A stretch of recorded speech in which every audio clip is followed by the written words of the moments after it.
No man or person, given that it's 2021, is an island. No man is an island is the original idiom. It's from 1624, back when they said no man, meaning person or human being, is an island.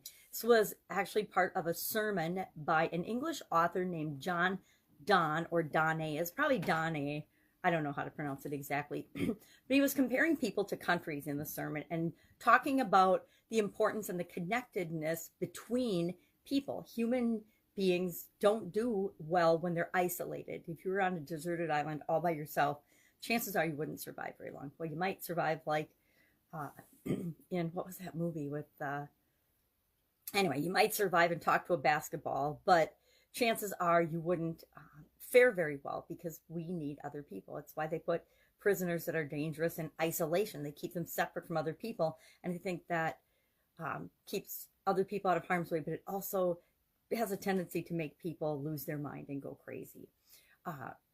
We need other people. We've talked about, this is about the 14th proverb I think we've talked about today. I'm not sure exactly, but in that discussion, we've talked about two heads are better than one, birds of a feather flock together, no man is an island, things like that, all speak to the necessity of connecting with other people and being involved with other people. So how do we make this work, especially when we're supersizing and growing a business? Why is it important to involve other people in that process? Well, it seems self-evident to me, but not to a lot of people. We need other people. Other people serve as our partners, as our suppliers, as our vendors, as our mentors, as our role models, as our customers. Of course, if we don't have customers, we really don't have a business. So the purpose of this idiom is to remind us that we don't survive in a vacuum. We don't, as human beings, live and survive in a vacuum. We need oxygen, right? A vacuum is lack of oxygen. We need other people almost as much as we need oxygen in order to move forward in our lives and create what it is that we want to create in the world. So we want to find people.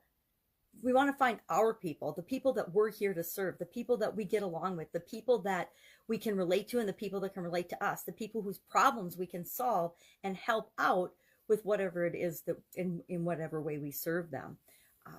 We want to share what we stand for in order to find and attract the people that we want to work with and repel the people we don't want to work with. And I say that in a way, meaning there's certain types of customers that our products and services are perfect for. And there are certain types of customers that, and I'm not saying to be prejudiced or to separate people, but to attract the people that are going to benefit the most and find the people that are going to benefit the most from what it is that you do. Your unique gifts aren't here for everyone on the planet. They're here for a specific segment of the population or a specific group of people. We want to find ways to attract those people and then just have the other people not even really notice us or repel them. How do we do that? Well, we share what we stand for. We share what's important to us. We share our values. We share our stories. We share the stories of other people that we've helped, the testimonies and the experiences and the success stories and the case studies of other people that we have worked with and served. Why? Because that attracts other people and it gets the attention of other people like them. I don't know about you, but I have had customers in different businesses in the past that weren't a good fit for me and for our organization. We had one customer in particular. I was in the Italian food manufacturing business for 37 years or so. And we had one customer that represented a huge part of our business in terms of gross sales. But they also, over time, started to represent like 90% of our resources in terms of human energy, having to do special things for them, attention, and then as far as payment, they didn't pay. They wouldn't honor our pricing structure. When we did a price increase after 3 years, they just said no, and they didn't pay it. They paid the old pricing for a year, which cost us time and energy and frustration. And it was to the point where they were paying less for our products than it took to just to buy the ingredients to manufacture them. That didn't include labor or overhead or anything. It was ridiculous. And the customer, although we felt like we had to keep them and we had to do everything we could to keep them, at about the 1 year point, I couldn't do it anymore. I saw what it was doing to me and stressing me out, as well as all of the people in different aspects of the organization were being negatively impacted by this customer. And we had to make the decision to let that customer go.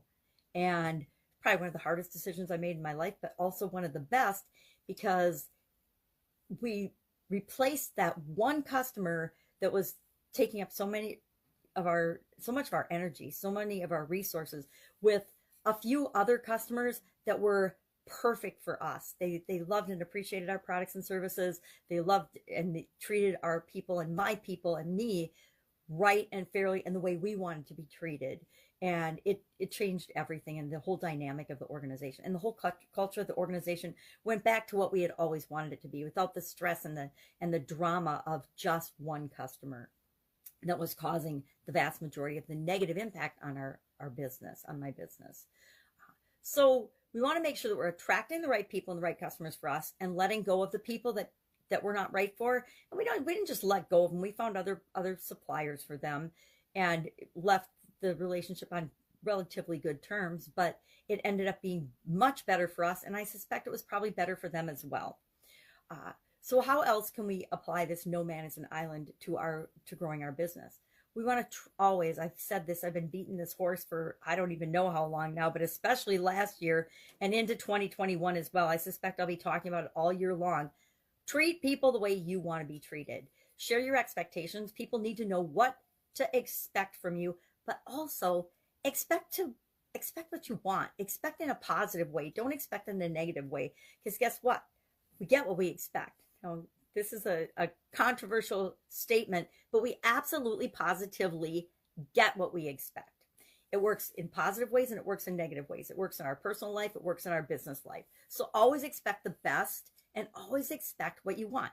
Now, what you want might not come exactly when you want it or how you want it or from who you want it, but what you want will appear if you're open to the possibility of it appearing. But if you're, always pushing against it and saying, that's never going to happen, we don't want to do this, this isn't us, guess what? It never will happen.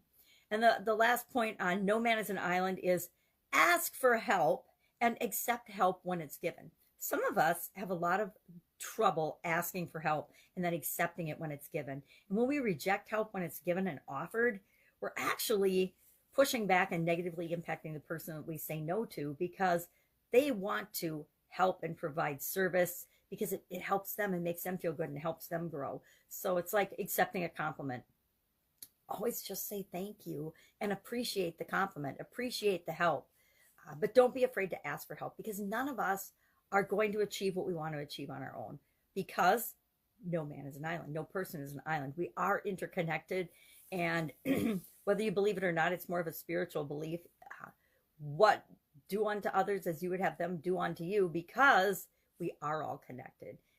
Tons of research on that. You can research it and find out and figure out your own sense of belief and purpose with that. But I, for one, will say we're definitely all connected. So I'm not going to hurt someone else because I'm inadvertently hurting myself as well. All right, have an awesome day. I'd love to know your experience with this particular idiom. Share in the comments below. And I'll, of course, be with you tomorrow with another interesting idiom. Proverbs for probably 100 or so days. And what they mean, where they come from, and how you might use them to grow your business right now. Take care.